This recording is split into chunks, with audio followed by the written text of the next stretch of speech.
Cartoons तो सभी देखते हैं, चाहे बच्चे हों चाहे बड़े हों, सभी लोग देखते हैं। पर एक ऐसा कार्टून है शिनचैन जो सभी बच्चों को बहुत पसंद आता है। पर आपको क्या पता है, जो कार्टून में जो शिनचैन का कैरेक्टर है वो एक रियल में भी कैरेक्टर था या रियल में भी एक बच्चा था?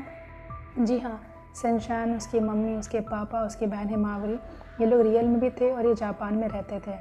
आपको इस चीज़ की बिहाइंड स्टोरी शिनचैन की वो आज मैं बताने जा रहे हैं, जिसके बारे में शायद ही कुछ लोगों को पता होगा और जो कि बहुत ही दर्दनाक और बहुत ही सैड स्टोरी है। तो चलिए स्टार्ट करते हैं।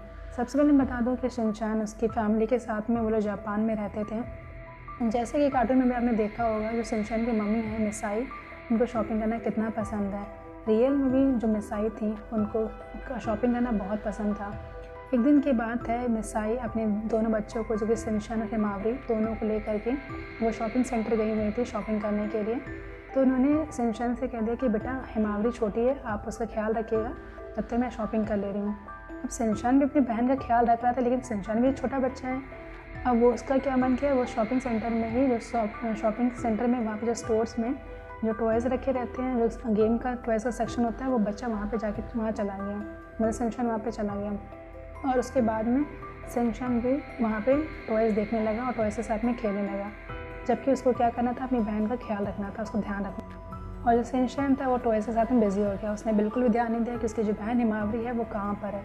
थोड़ी देर में उसको ध्यान गया कि उसकी बहन उसके आसपास नहीं है, तो उसने बाहर जाके देखा तो हिमावरी जो थी वो जो सड़क पे जा रही थी, और सड़क पे इतनी सारी गाड़ियाँ चल रही थी और उसकी बहन ऐसे ही रोड क्रॉस कर रही थी। अब शिनचैन एकदम डर गया एकाएक, और वो उसने भाग के गया अपनी बहन को लेने के लिए, बहन को वापस लाने के लिए।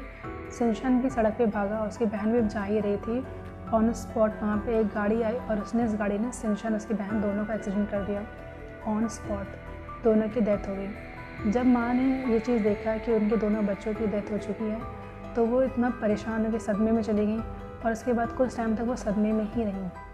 वो दिन रात अपने बच्चों को याद करती हैं, उन बच्चों के लिए स्टोरी लिखती हैं, उनके याद में उनके ही चित्र बनाती हैं, उनके साथ में आगे का फ्यूचर क्या हो सकता है, इस सभी के वो पिक्चर्स ड्रॉ किया करती थी। और वो गहरे सदमे में चली गई थी। उसके बाद में कुछ टाइम तक ऐसे समय बीतता रहा। एक ऐसे ही जापान के एक कार्टून राइटर है, कार्टून क्रिएटर है ऐसे ही, यशोता ओत्सुई, जब उनको इस स्टोरी के बारे में पता चला तो वो भी बहुत ही इमोशनल हो गए, बहुत ही भावुक हो गए। तो उन्होंने सोचा कि ठीक है, वो इस पर ही स्टोरी बनाएंगे। तो उन्होंने इस तरीके से शिनचैन कैरेक्टर को उन्होंने एक मतलब लाइफ दी और उन्होंने इस कैरेक्टर को ही कार्टून में ला करके नया स्टार्ट किया।